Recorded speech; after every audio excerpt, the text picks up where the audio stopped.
José, dimanche matin, un des deux réseaux de télé, il y a une épidémiologiste de McGill, de l'Université McGill, qui enseigne aussi à l'Université de Montréal, a-t-elle tenu à préciser, parce que l'interlocutrice était fière de parler à une épidémiologiste de McGill. Puis là, elle lui rappelle, elle dit, je vous rappelle que j'enseigne aussi à l'Université de Montréal. Bon. Et son français était vraiment mauvais. Mais, sais-tu qu'est-ce qu'elle a découvert à Montréal?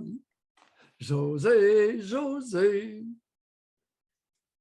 15% des jeunes vivant à Montréal-Nord auraient une immunité naturelle, seraient naturellement immunisés.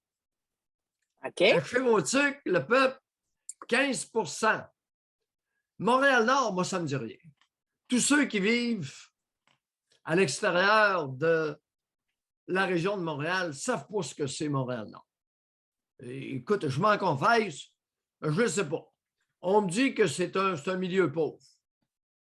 Alors, elle-même a dit milieu défavorisé. Milieu défavorisé, 15% des jeunes. Ça ne vous tenterait pas de leur faire une petite piqûre au bout du doigt puis de voir s'ils sont naturellement immunisés avant de les picosser avec vos maudits vaccins? Quelle bonne idée! Elle est trop bonne. Elle ne passera pas. Et pour ce qui est des coins plus favorisés, 10%. C'est drôle. Quand on laisse aller les pauvres, les enfants pauvres se sont immunisés entre eux. Puis là, évidemment, on va leur varger dessus parce que c'est les enfants pauvres, probablement, qui vont se présenter le moins pour être vaccinés.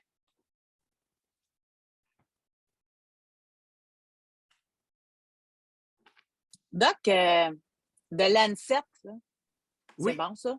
Oui.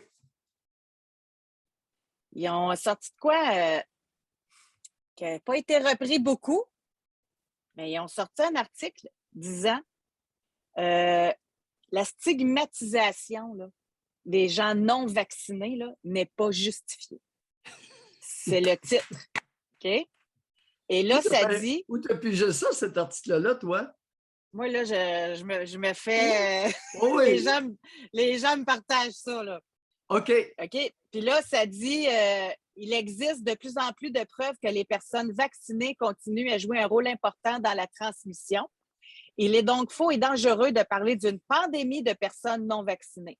Historiquement, les États-Unis et l'Allemagne ont engendré des expériences négatives en stigmatisant des parties de la population en raison de leur couleur de peau ou de leur religion.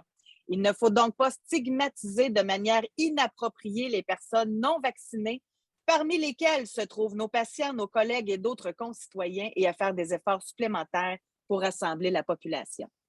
C'est ce que vous dites depuis le début.